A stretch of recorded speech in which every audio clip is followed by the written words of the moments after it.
Welcome back to TV25's Real Estate Masters. I'm David Johnston with Tamika Bryant. We are on set today at Arbor Lake subdivision. It's a new homes subdivision by Rod Rock Community in Lenexa, Kansas. And Tamika and I have been talking about a little bit at break some of the scary things, since it's a Halloween themed show and she's all dressed up, some of the scary things that can happen with new homes construction. And one of the first things that came to mind was people not reading the covenants and restrictions actually before getting into contract. That's the covenants and almost, I would say, what do you think, 90% of new home subdivisions are going to have covenants and restrictions? Absolutely. And so for people out there that may not be familiar with what covenants and restrictions are, do you want to talk a little bit about that, Tamika? Sure. Well, basically... Or as we call them, CCRs. Well, then you go ahead and talk about it. No, it's fine. It's fine. No, you do it. It's fine. But basically, with the CCRs, we like to use a lot of acronyms in our real estate world.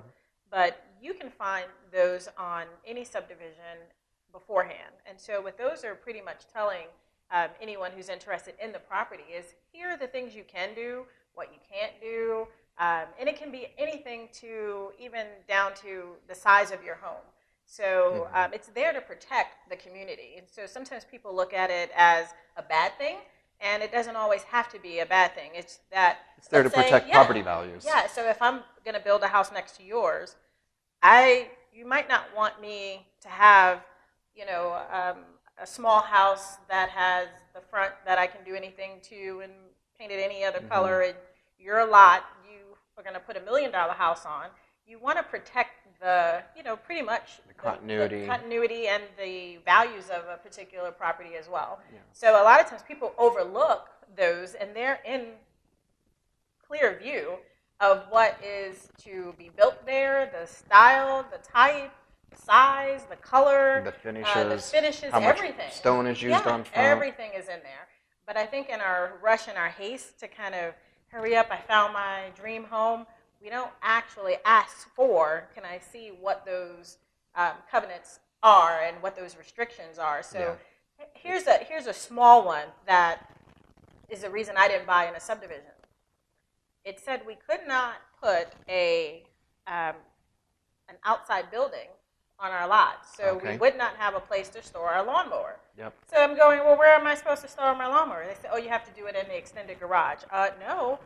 So that didn't work for me. But had I not stopped to do that, that was a deal breaker for us. I mean, I had a client once, they had an issue, no trampolines in the yard. Or no chain link fence, it has to be wood or it has to be wrought iron. I kind of bring this up. I was looking in, I think it was in the Kansas City Business Journal or something. It was a dispute with a homeowner in Olathe and in a patio home community. And those typically have much stricter covenants and restrictions on the exterior of the homes. Typically no modifications, without an HOA approval. And this particular person, obviously they hadn't read their covenants and restrictions, went out, attached a satellite dish to the roof. He put a St. Francis statue in the front yard. He'd park his car in the driveway too long because, in that community it has to be parked in the garage. And so the homeowners association started penalizing him. And there were tens of thousands of dollars in penalties that he'd racked up. And in the process, he also decided to change the landscaping and build an accent wall in his front yard. And basically came down to a lawsuit between the two of them. And he lost. He's appealed. And it looks like he'll lose his appeal again. And when he does, he has to cover the HOA's legal fees. So the total cost on his little St. Francis statue and the satellite dish was about $400,000. And legal fees is probably what he's going to get sacked with. Yeah. So it's really, really important. That's kind of spooky. Yeah. David ain't got no $400,000. No, but so in that situation, if he was working with an agent, and if he was working, let's say you were his real estate professional, would you have grabbed those CCRs up front, showed it to him, and then absolutely before contract? Say, you know what, you need to take these home. And they're boring as hell because they go on and on and on.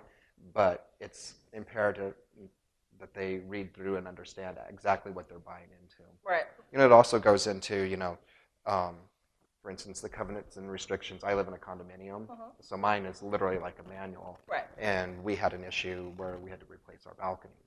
So you have to decide where your property ownership ends, where your neighbor's property ownership ends, where the homeowners association ends, and so it gets very detailed as it goes to this stud that doesn't touch that. But it's important to read. Right. So although as we're sitting in this beautiful house in this beautiful community, it still requires work. It looks all great and beautiful and those kinds of things, but there's still a lot of work that goes behind being in and working within a new construction area. And so that's one of the things I want to make sure that agents understand, and that the buyers who are working with the agents understand. This is work. Even though it's beautiful work that we're doing, it is a lot of work required. So as we're looking at the buyer side, let's look at the seller side to some of this. Because if you're looking at listing or being a developer or a builder in that area and you're a listing agent, I don't know, have you worked with any builders or developers? I never represented a builder or developer before, no. And I've worked with both a builder and a developer, and several of them on different things. And I tell you, it's probably some of the toughest work that you can do, because you have everything that's going on with the property to get it to a point where, just think about it, somebody builds a property, and there are all these stages, and there's the builder that may not be the developer. And quite frequently, that's not the case. And so you might have one developer and 5 or 6 builders. And 5 or 6 builders. And if I'm the listing agent for maybe all the builders, or maybe I'm only the listing agent for one builder. So now I'm having to make sure that I'm covering everything that builder wants, plus everything that's supposed to happen in its development. And there may be several agents within this subdivision, or maybe it's just me and my team. So how do we market the subdivision? Where do we go? Everything of us being on site, and sometimes we're sitting on site from 9 to 5 and no one comes to see us. 9 to 5 on a Tuesday afternoon in December is so pleasant.